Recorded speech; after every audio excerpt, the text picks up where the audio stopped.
El declive del Imperio Romano comienza a 4.500 metros de altitud, en uno de los parajes más implacables de la Tierra.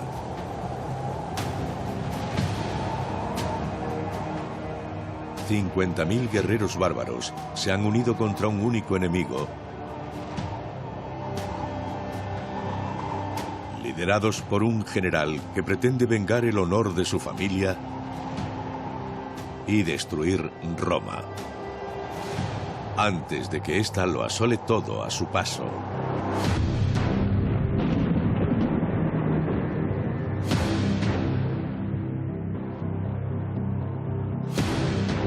La historia quizá considere al Imperio Romano como inevitable. Pero su ascenso no fue vertiginoso, ni estaba garantizado. Para cumplir sus objetivos, Roma derrocha en el continente sangre y tiranía. Su botín son los recursos de la tierra y de las gentes que viven en ellas, dividiendo así a la antigüedad en dos: romanos y bárbaros.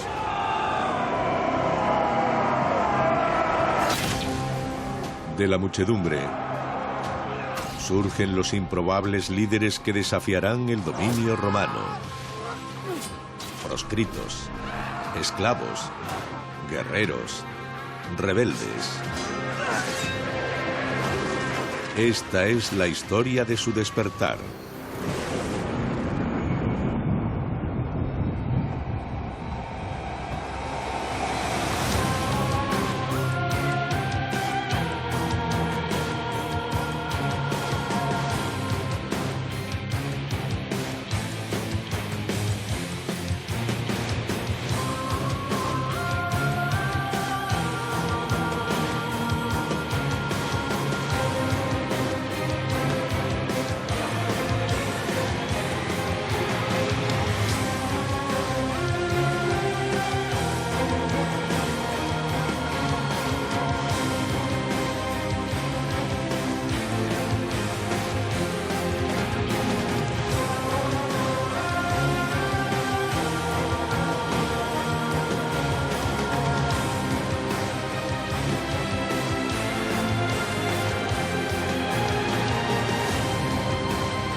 Bárbaros, el despertar.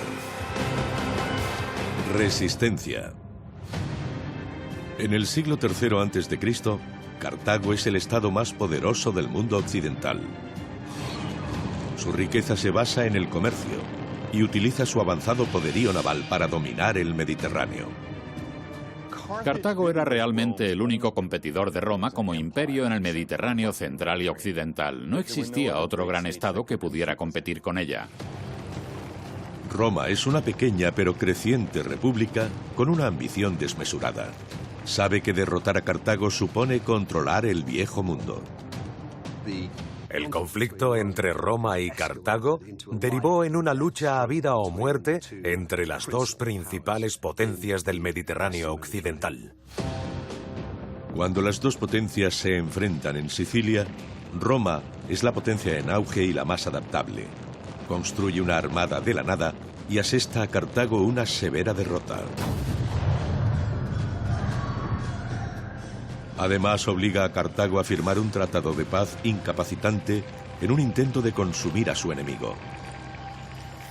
Las consecuencias para Cartago fueron muy rigurosas. Entre otras cosas, es desmilitarizada, sobre todo marítimamente, y además es obligada a pagar una cuantiosa indemnización. El peligro de imponer una paz punitiva sobre un pueblo es que el que ha sido castigado puede ansiar venganza. La derrota significa una humillación personal para el general al mando, Amílcar Barca. Su hijo mayor, Aníbal, solo tiene 9 años. Amílcar obliga a su hijo a que dedique toda su vida a una única empresa: la destrucción de Roma.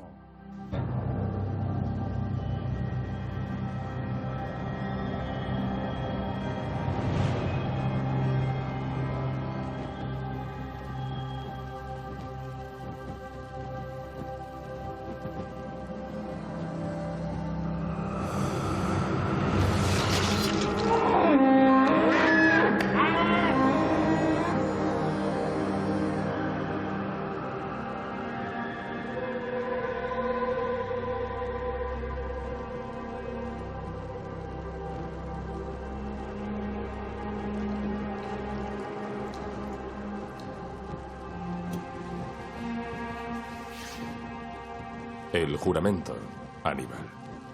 Juro por los dioses inmortales que no descansaré hasta que el corazón de Roma se desangre bajo la espada de Cartago. De nuevo.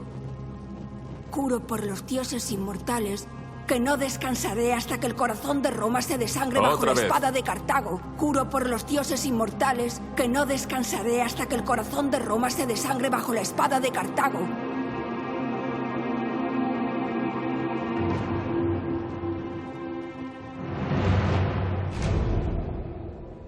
Pasarán 2 décadas hasta que Aníbal vea la posibilidad de venganza.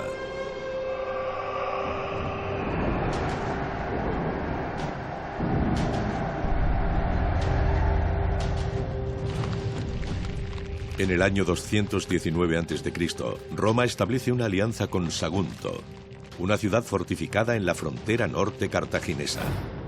Aníbal considera el pacto como un acto de guerra.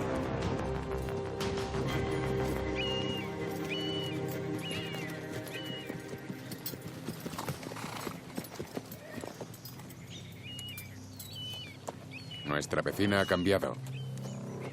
Y dentro de nuestras fronteras. Olvida las fronteras. Son para los políticos. La alianza de Roma con Sagunto es como un insulto. ¿Y si no respondemos? ¿Somos cobardes? ¿Sabes bien la respuesta? Lucharemos.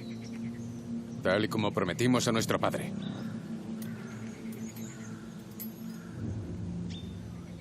Tomaremos la ciudad. A Roma no le quedará más que luchar por su nueva aliada. La desafiaremos. Y vendrá hasta aquí, a Hispania.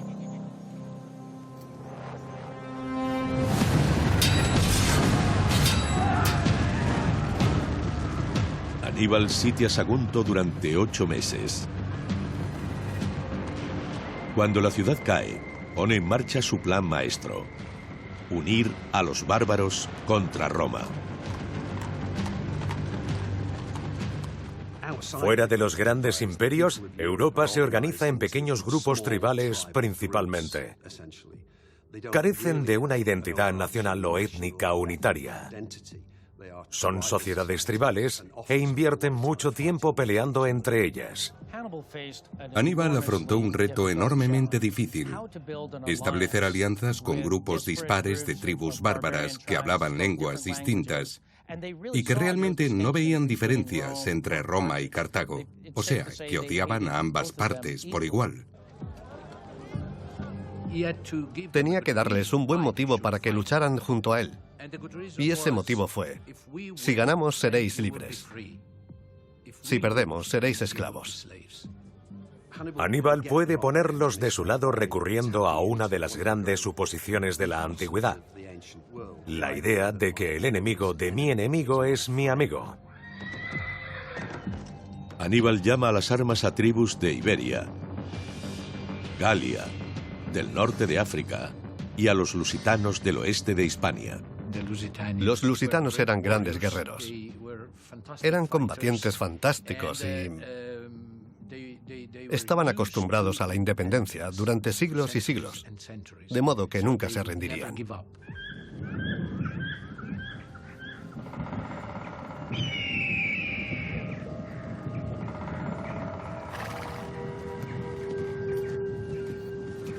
Los lusitanos completarán nuestro ejército. Dicen que desconocen la palabra tregua, que nunca la han necesitado. Entonces, nos escucharán o nos matarán.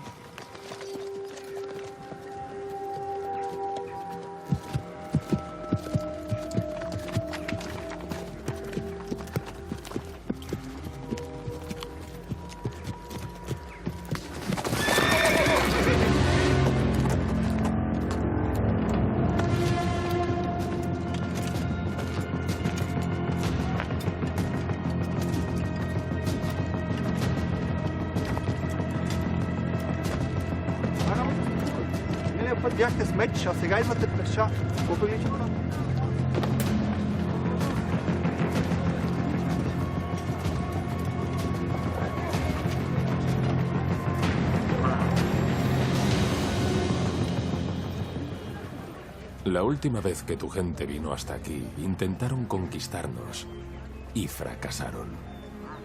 Así que... ¿puedo saber por qué habéis vuelto?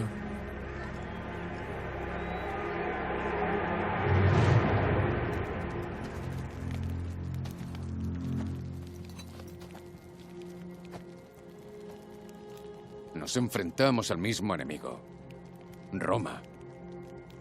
Y no pararán hasta aniquilarnos.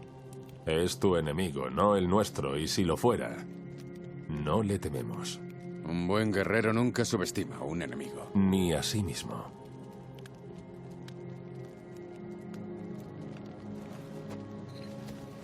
Cartago no puede vencerla sin ayuda. Y si caemos ante sus legiones, seréis los siguientes. Tiene la mirada puesta en Hispania y en Lusitania. Pero podemos detenerla si luchamos juntos. Entonces tal vez deberíamos unirnos a Roma y luchar contra Cartago. Adelante. Pero ¿qué pasará cuando os use para destruirnos y luego os traicione? ¿Y tú? ¿Y Cartago? Os recompensaremos. Con... la opulencia de una república cuya riqueza será inimaginable. Cuando pagues el tributo por nuestro honor, recuerda que no lo estarás comprando. ¿Qué me dices?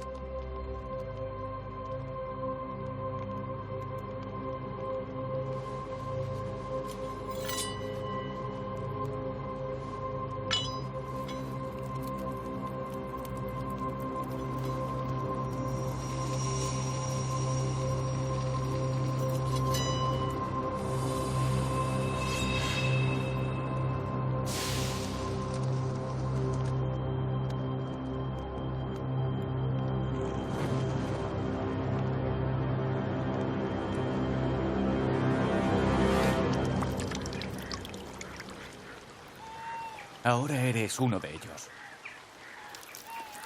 Y ellos pronto serán nuestros. Eso espero. Se unirán a nosotros. O si no, morirán. Mientras Aníbal espera una respuesta, Roma reúne su propio ejército. El Senado recurre a la familia militar más temida de la República. El adinerado, poderoso y desalmado Publio Cornelio Escipión comanda un numeroso ejército de soldados extremadamente disciplinados.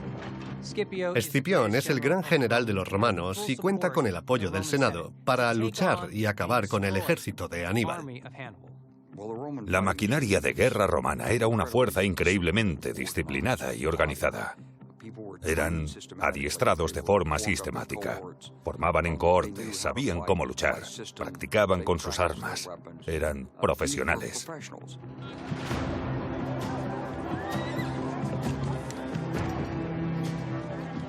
En 7 meses, el ejército de Aníbal incrementa en número hasta 30.000 hombres. Pero sigue esperando a los lusitanos. Sin ellos, no serán rival ante las poderosas legiones romanas.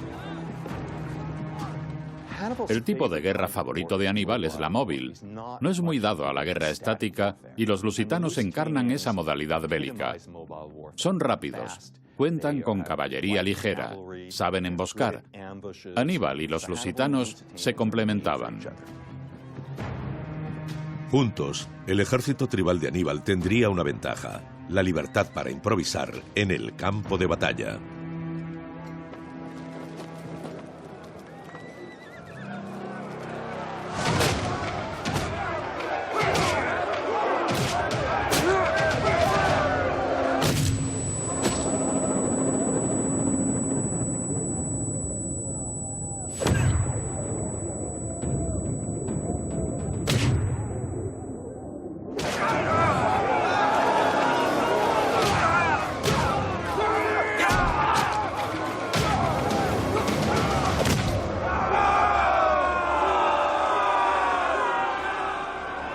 No podía vencerlo por la fuerza, pero le ha superado en astucia.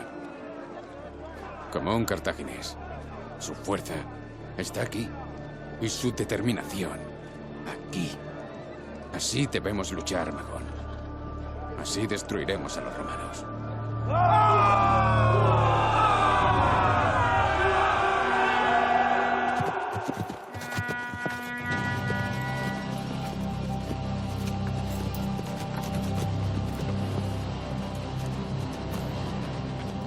Si tienes razón, y Roma es la mayor fuerza militar que el mundo ha visto. Así es.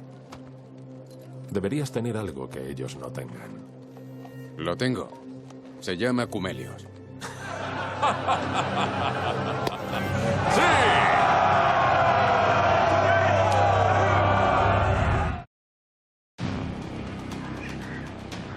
El imperio que un día gobernará en la antigüedad comienza como una pequeña pero ambiciosa república que aspira al poder absoluto. El poder puede ser bueno o malo. Lo que importa es quién ejerce ese poder, qué lo motiva y cómo se aplica. Pero mientras Roma expande su cultura por la fuerza, algunos se alzan en contra. Entre ellos, Aníbal Barca, de Cartago. Para desafiar a la República conforma un ejército de tribus bárbaras bajo un fin común y se arriesga con una audaz estrategia nunca antes puesta en práctica. Los líderes militares que se han convertido en los grandes generales de la historia llegaron a serlo porque tenían la habilidad de visualizar los movimientos con antelación y planificar en consecuencia. Cada movimiento es como una partida de ajedrez. Roma temblará cuando arriben a Sagunto y vean a miles de nosotros esperándoles. No lo harán. ¿No llegarán a Sagunto? No verán miles. No lucharemos en Sagunto. Los destruiremos en su terreno. No lo entiendo. Partiremos hacia Roma. Imposible. ¿Lo dices porque nadie lo ha hecho? ¿Piensas marchar con un ejército durante 3.000 kilómetros? Ten fe.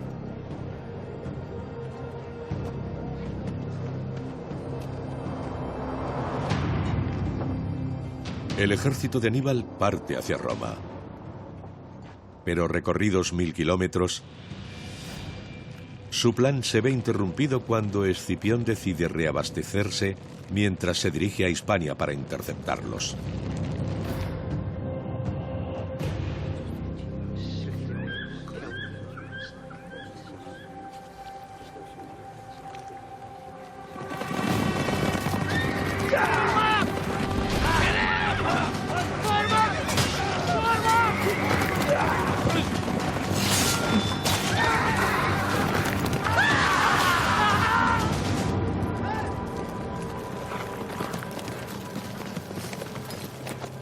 ¡Romanos! A mediodía hacia el sur. Han descubierto la avanzadilla. Han olido la presa. Y ahora querrán darnos caza. Enfrentémonos a ellos ya. Avisa a los oteadores del río y reúne a los hombres. Preparad la caballería y las provisiones. Partimos esta noche. No. Levantaremos el campamento e iremos al este, a las montañas. ¡Aníbal! ¡Vamos! ¡Levantad el campamento!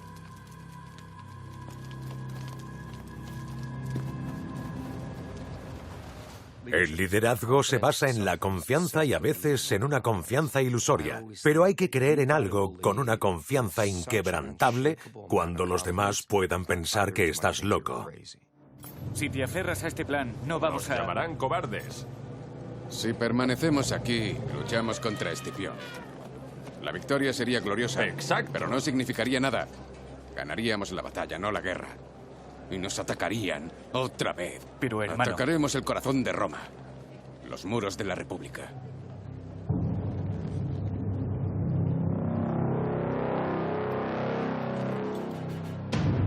Roma ve las montañas como fortalezas infranqueables, una barrera natural que la protege de los ataques. El plan de Aníbal es atacar por tierra, atravesando esa zona, y cruzar los Alpes en una maniobra calculada para intimidar al enemigo. El paso de los Alpes es espectacular porque es un hito de la antigüedad. Nadie antes que él se atrevió o imaginó hacer algo así. La disposición de Aníbal para asumir el reto de cruzar los Alpes y adentrarse en lo desconocido nos dice mucho de su capacidad como líder. Por eso es considerado uno de los grandes líderes militares de la historia de la humanidad.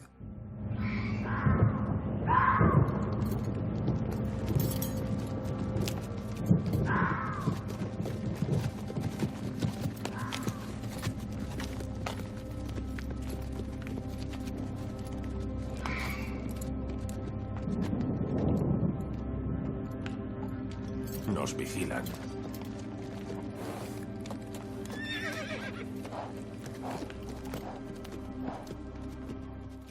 Desconocía los Alpes. Probablemente no sabía nada de los moradores de los Alpes, de las tribus oriundas que al estar aisladas eran hostiles y muy protectoras con sus tierras.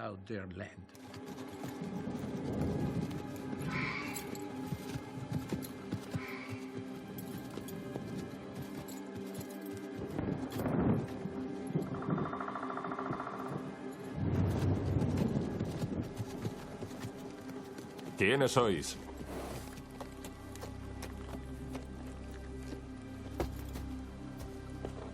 Te voy a cortar la punta de la lengua si no la usas pronto.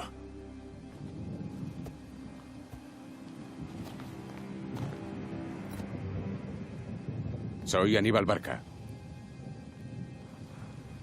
Yo soy Magalus, de la tribu de los Bollos. Parecéis nómadas. ¿Recibiste mi mensaje? He venido a unirme a ti, desde el otro lado de las montañas, antes de que los romanos nos capturen a todos. Ahora no quedamos muchos. La mayoría fueron asesinados. Raptaron a nuestras mujeres y usurparon nuestras tierras. ¿Conoces los desfiladeros? Sí. ¿Nos guiarías? Sí, pero el año se acaba y se avecinan nieves. Si hemos de pasar, tiene que ser ahora. A las puertas del enemigo. No hay vuelta atrás.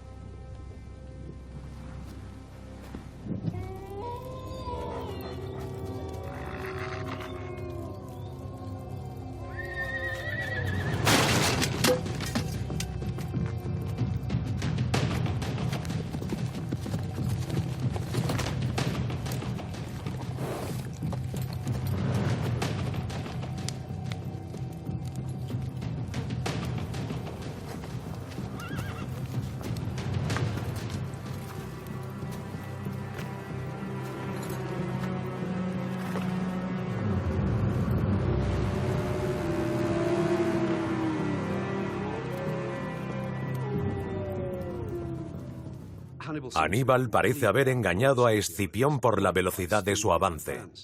Escipión no imagina que cruzará los Alpes porque es algo impensable. Sería una locura. El quid de la cuestión es que Aníbal lo atrae. De no haberlo atraído, la conquista de Italia pudo ser frenada de forma prematura. Los imponentes Alpes.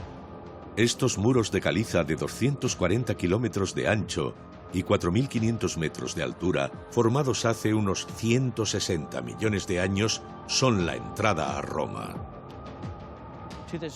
Hasta entonces, podríamos decir que los Alpes eran sinónimo de barrera impenetrable. Cuando ve los Alpes, se queda estupefacto. Los picos son importantes, las cimas están nevadas, el terreno es abrupto, quebrado. De ninguna forma un hombre del norte de África podría esperarse algo así. Aníbal y su ejército comienzan el ascenso en octubre del 218 a.C. 38.000 guerreros bárbaros, 12.000 jinetes africanos y 37 elefantes de guerra, que eran las armas características de Aníbal. Aparentemente es un dislate. Y lo extraño es que no esperó a la primavera. Inició su empresa en otoño, de modo que tenía que estar preparado para cruzar los Alpes en las peores condiciones posibles. Lo que comienza como una gloriosa campaña, pronto se convierte en una pesadilla. Cuando Aníbal llega a los desfiladeros, se enfrenta a un entorno que no conoce y contempla el invierno en toda su crudeza. Hay hielo, nieve, viento, avalanchas, barrancos. Se enfrentan a la congelación. Fue algo terrible.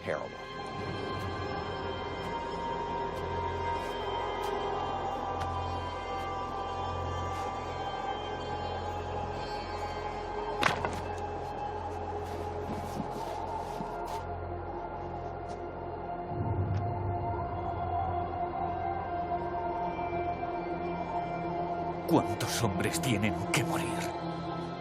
Tienes que admitir tu error. Tú y tu arrogancia. Tus ansias de gloria.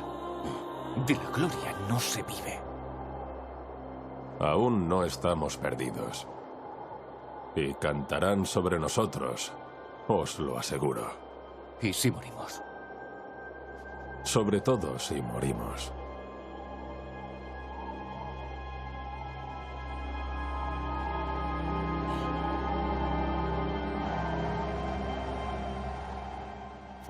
Para Aníbal, el peor momento de su carrera, sin duda, tuvo que ser cuando se estancó en los Alpes. Incluso cuando tienes dudas, no debes manifestarlas para que no se contagien. Los líderes han de ser luz de la esperanza, en la oscuridad del desaliento. Parecía que había llevado a su ejército hacia un desastre irremediable.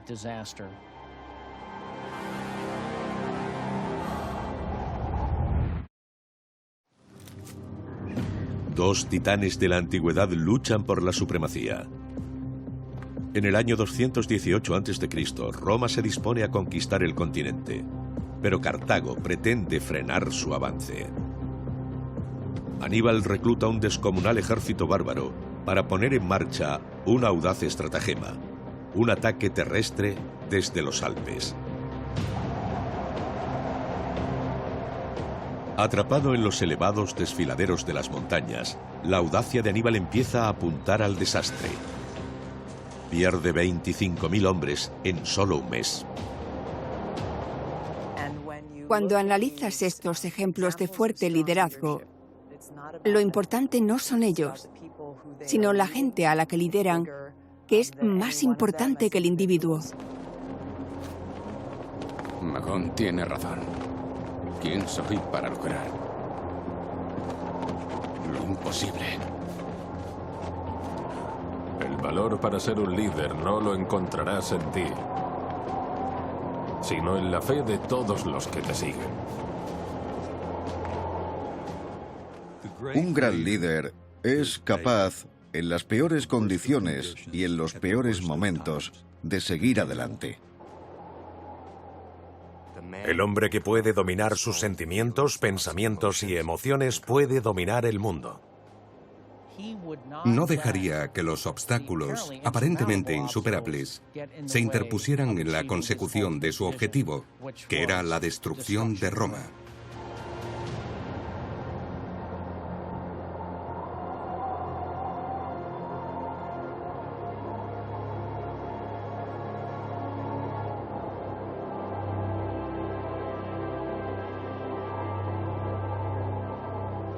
¡Magón!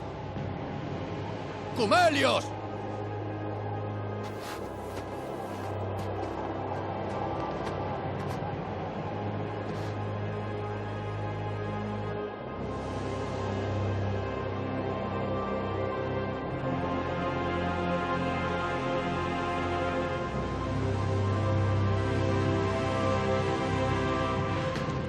Siete meses después de partir desde Hispania, Aníbal cruza los Alpes.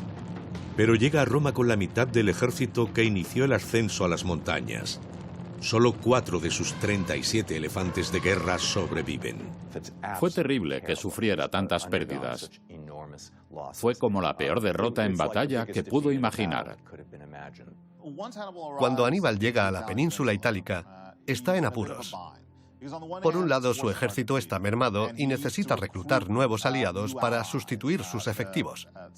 Pero para hacerlo y recuperar su reputación, tiene que empezar a derrotar a los romanos en el campo de batalla. Que cruzara los Alpes tuvo un tremendo impacto psicológico en Roma. No se lo esperaban. Les cogió por sorpresa y ahora tenían que enfrentarse de improviso a un ejército hostil en el norte de Italia. Aníbal se lanza a la conquista de Roma. Su ejército deja un rastro de muerte mientras se dirigen a la capital. Derrotan a los romanos batalla tras batalla.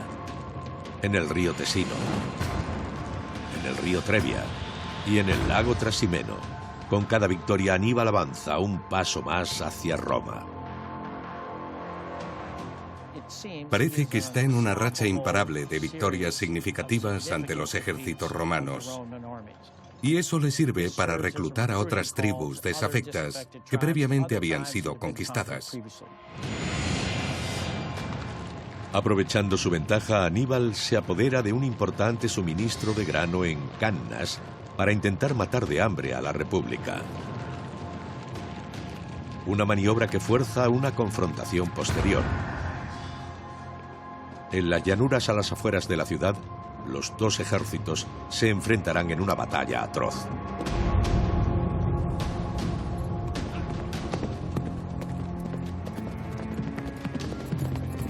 ¡Vamos! ¡Ya! Dispuestos. Lleva a tus hombres a sus líneas. Y tenéis que hacer cualquier cosa, lo que sea, para provocarles. Hoy acaba el viaje. ¡Ah!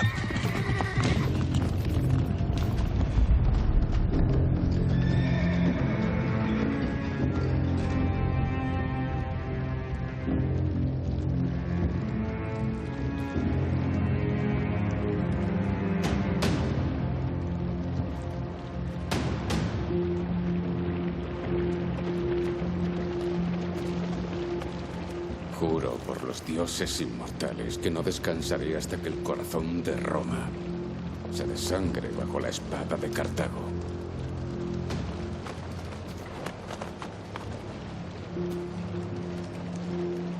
«16 legiones, 85.000 hombres. Nos doblan en número». Bien. Dejemos que lleguen a este terreno. Caerán en nuestra trampa. Hoy devolveremos a Cartago su legítimo lugar. ¿Tu confianza te impide dudar? En nuestros corazones superamos a los romanos 10 veces.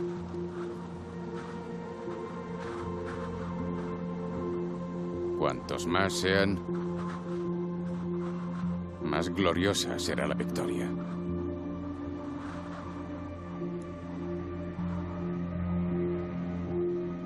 Roma está muerta, aunque aún no lo sepa.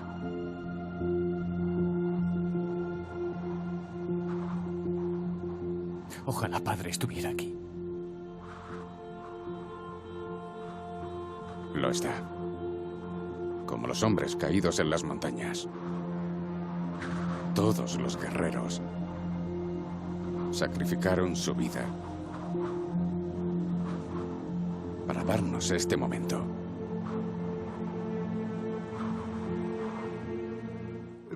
Los bárbaros protegieron su libertad.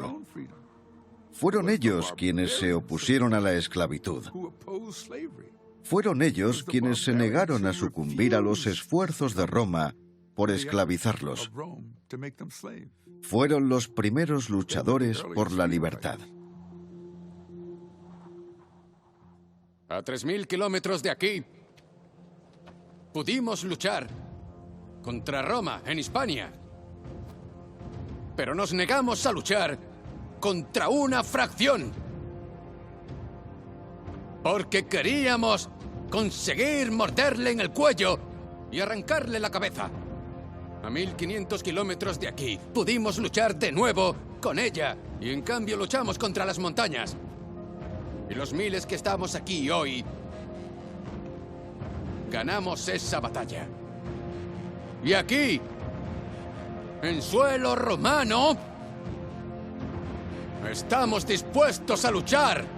Basta de esperar, basta de deambular, basta de soñar.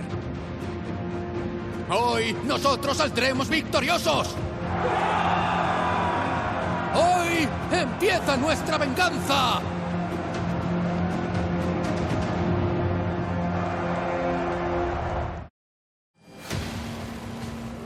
El poder de Roma sigue su ascenso, pero un formidable rival busca el control de la antigüedad. Cartago y su general Aníbal, cuyo ejército ha cruzado los Alpes para atacar directamente el corazón de Roma. Ahora los dos ejércitos aguardan el comienzo de una batalla épica. A un lado, 85.000 soldados romanos. Al otro, 55.000 guerreros bárbaros decididos a detener el avance de Roma por el continente. Escipión el africano, que ha sucedido a su padre, dirige las tropas, pero comete el error de subestimar al cartaginés. Aníbal le ha tendido una trampa. Aníbal planifica la batalla de Cannas de forma absolutamente brillante. Y desde entonces los estrategas han intentado reproducir lo que logró allí, porque representa la perfección táctica. La estrategia de Aníbal se basa en 3 movimientos claves. Primero, concentrará a la infantería en la zona central para atraer el avance romano y arrastrarlos dentro de su línea. Para Aníbal es de suma importancia que la primera línea resista. Si se rompe, si pierde cohesión, el plan se iría al traste y los cartagineses serían derrotados. A continuación, 2 grupos de tropas de élite avanzarán por los flancos, confinando a los romanos.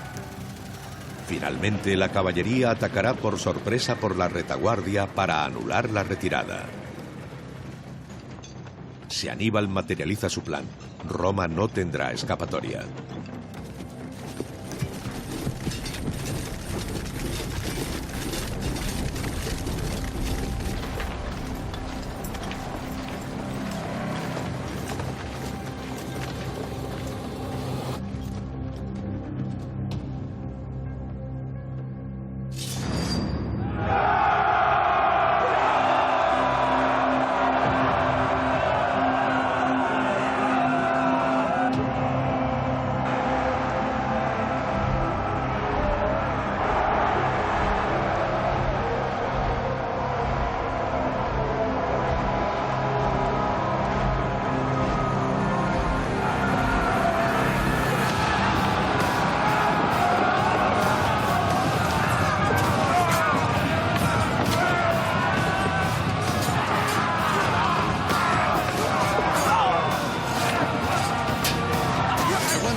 El ejército romano está diseñado para atacar hacia adelante. Es lo mejor que saben hacer. Y eso funciona siempre que no luches con un enemigo que practica jiu-jitsu y que sabe utilizar tu fuerza en tu contra y convertirla en debilidad. Y eso es lo que Aníbal sabe hacer. El resultado es una carnicería sin precedentes. Mientras que solo 6.000 bárbaros caen en la batalla, Roma pierde 70.000 hombres, más del 80% de sus tropas, en un solo día. La batalla de Cannas fue un baño de sangre. Murieron más hombres en una sola batalla que norteamericanos en toda la guerra de Vietnam. La crueldad de esta batalla no tiene comparación en la historia. Imagínese a miles y miles de hombres atacando, seccionando y matando con espadas. Sería algo así como una película de terror actual, pero a una escala desorbitada.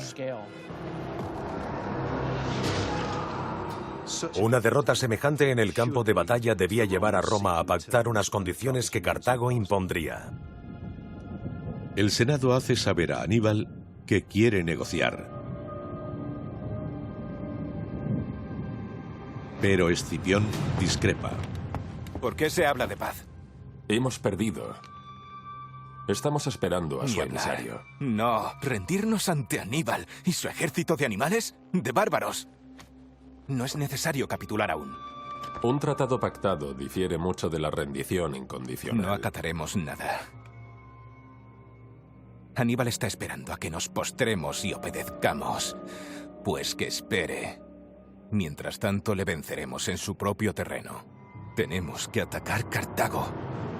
Aníbal asume la sorpresa de que los romanos no tienen intención de rendirse y que quieren seguir luchando. Escipión es parte importante en esta historia porque no acepta la derrota ante los cartagineses. Al contrario, decide trasladar la ofensiva a Cartago. Durante 15 años, Aníbal y Escipión luchan por el control de la península itálica. Sin embargo, la contienda llega a un punto muerto.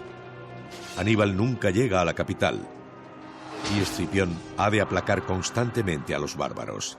Los romanos son alumnos aventajados si se trata de su ejército. Son expertos en coger lo mejor de sus enemigos, en analizar sus tácticas, sus formaciones y sus tropas y asimilarlo todo para mejorar su estrategia y convertir las destrezas enemigas en algo propio. Escipión rompe el estancamiento en el año 204 a.C. Invade el norte de África y obliga a Aníbal a volver al continente africano para defender Cartago. La batalla final tiene lugar en Zama, donde Escipión vence a su antagonista utilizando la estrategia que éste ejecutó en Cannas 14 años antes. La triste ironía es que al final Aníbal acaba siendo el maestro militar de Roma. Debió ser extremadamente doloroso y frustrante para Aníbal ver que Escipión supo poner en práctica su táctica contra él al final de la contienda. Es la primera y única derrota de Aníbal. Si comparamos los historiales de los grandes generales, quizás vengan en 2, 3 o 4 ocasiones, pero nunca dominan siempre. Tienen sus días. Aparece alguien que puede hacer lo mismo, con más recursos, mejores tropas y nueva tecnología, y todo se acaba. Tras la derrota, el gran general se retira. Aún así, Roma sigue considerándole una amenaza mucho tiempo después de haberse olvidado de su espada. Aníbal es una de las pocas figuras que realmente golpea a los romanos. Y el único que está cerca de la victoria, mostrándole al mundo que es posible desmantelar el imperio. En el año 195 a.C., la República exige a Cartago que le entregue a su viejo enemigo. Aníbal se niega a rendirse y se exilia voluntariamente. Finalmente, ya sexagenario, el mejor soldado que el mundo haya conocido, le cede a su enemigo una última victoria.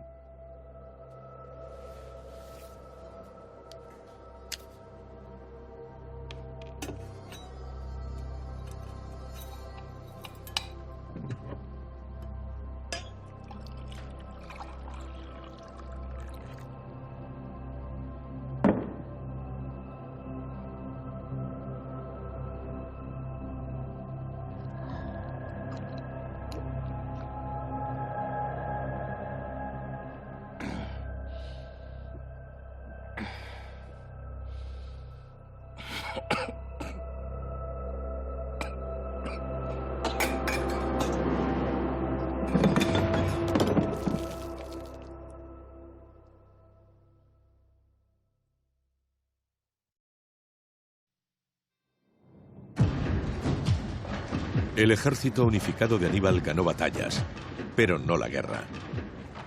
La próxima vez que los bárbaros se rebelen contra Roma, necesitarán una nueva táctica para vencer al imparable enemigo.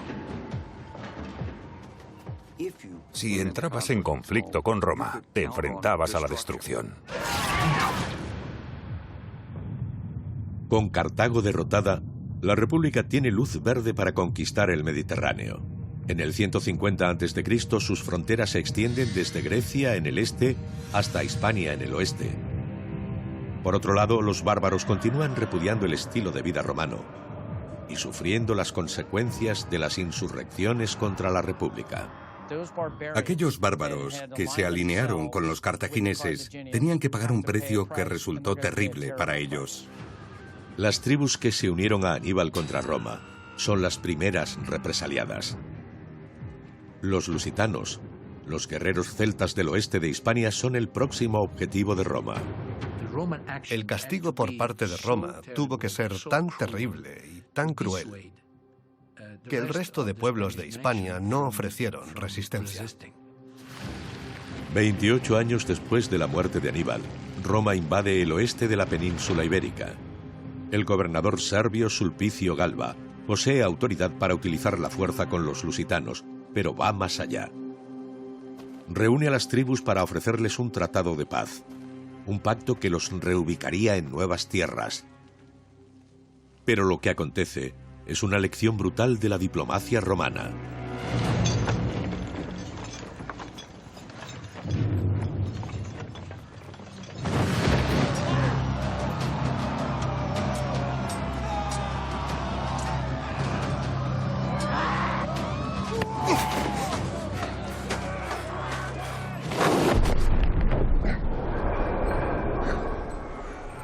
¡Padre! ¡Idioto!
¿A dónde vas?